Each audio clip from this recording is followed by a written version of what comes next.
Good morning. My name is Stephanie Rodriguez. And I'm Kieran McInerney. And the question we did research on was, to what extent would the requirement of a federal ID program and or the lowering the voting age to 17 impact voter participation in national elections? The route we decided to take on this question focused mainly on lowering the voting age, and we concluded that voter participation would ultimately increase by the lowering of the voting age to 17. So the first group that would be affected by this change of the lowering the voting age would be candidates. This can include legislators or even presidential candidates hoping to be elected. These candidates would try to target their election campaigns towards the younger demographic of voters to get the younger voters to vote in favor of them. So first of all, we have legislators. Legislators make the policies and the laws of our nation. In the 26th Amendment, in Section 2, it states how Congress shall have power to enforce this article by appropriate legislation. This is, of course, talking about lowering the voting age to 18 and Congress being able to pass policies that stop discrimination against the younger voters. If there was another amendment that lowered the voting age to 17, there would likely be a similar section that allowed Congress to pass laws to stop against the discrimination. Legislators hoping to be elected would try to provide or support policies that protect against younger voters being discriminated against in order to get the young voters' vote.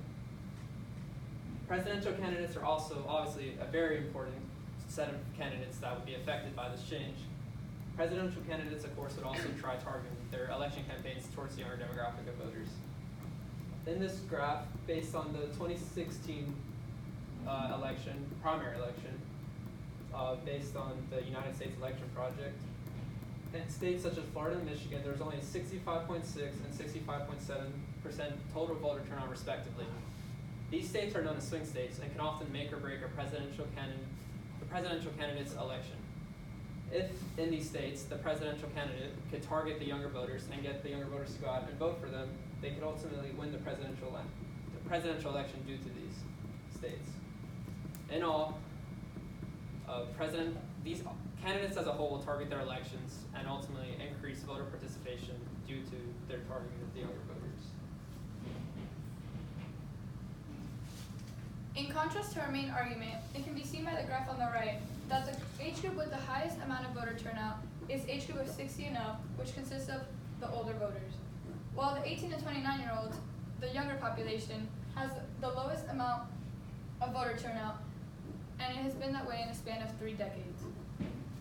The younger voters, 18 to 29-year-olds, never broke 50% voter turnout in these last 30 years.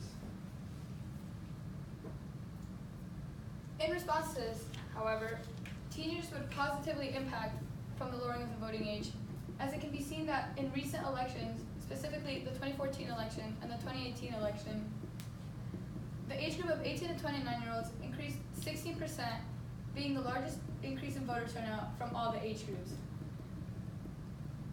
Social media and technological advancements aided in this increased voter turnout, as they can now see what is going on the internet, which was not available back in the day in older elections, which shows a greater increase occurring now in recent elections. Following up on that, teenagers would also positively impact from the lowering of the voting age, as they will be able to express themselves in a way that is calm, non-disruptive, and beneficial to society. Jocelyn Benson, the Secretary of State of the state of Michigan, and Michael T. Morley, the Assistant Professor of Law at Florida State University College of Law, created an interpretation of the 26th Amendment, and within this interpretation, they stated that younger citizens are fully mature enough to vote, and that they should be given the chance to influence the society in a peaceful and constructive manner. With this being said, teenagers want to be heard by the public, and doing so through voting and elections will allow them to express themselves in a way that is peaceful and non-disruptive to others' views, which will also allow others to express their opinions while still giving the nation a diverse and wide range of opinions that will affect what the nation believes in and follows overall. And going off of what Kieran was discussing, if candidates were to motivate the younger voters, then the younger voters will feel more motivated to participate, and overall they will all connect, and voter participation will ultimately increase. In review, voter participation will increase as a whole due to candidates targeting this younger demographic of voters and younger voters being motivated to go out and vote to voice their opinion in a constructive way. What are your questions? Thank you.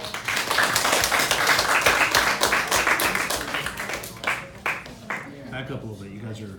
Thank you. All right, here we go. Got 2 questions for you. Shh. Excuse me. They're not done. Steph, you go up first. Your name was first on the board, so you go Okay, first. That's fine. In what way did you improve your ability to work with a group as a result of this project? So I became better with my communication skills, and as I communicated with Kieran to practice outside of school and be able to like practice more in order to get the best out of this project. And I was also able to like practice my memorization skills, and as I was able to like go over with my group of what different strategies that we could use to memorize our information. Thank you. Karen, reflecting on your colleagues' work, one whole person, which had, never mind, I can't ask that question. What's a compelling argument that either one of you used in your reports that you had in either one of your reports, but you didn't use it in the presentation? Well, originally we had something with Steffi's argument that we actually ended up using as our counter argument. She was going to use how the trend increased from 2014 to 18, but when we looked at the graph, we saw that actually there wasn't a lot of evidence that made it seem like there was an increase in younger voters. So we decided to take that out of our arguments and actually use it in the counter argument. Perfect, you're done. Breathe.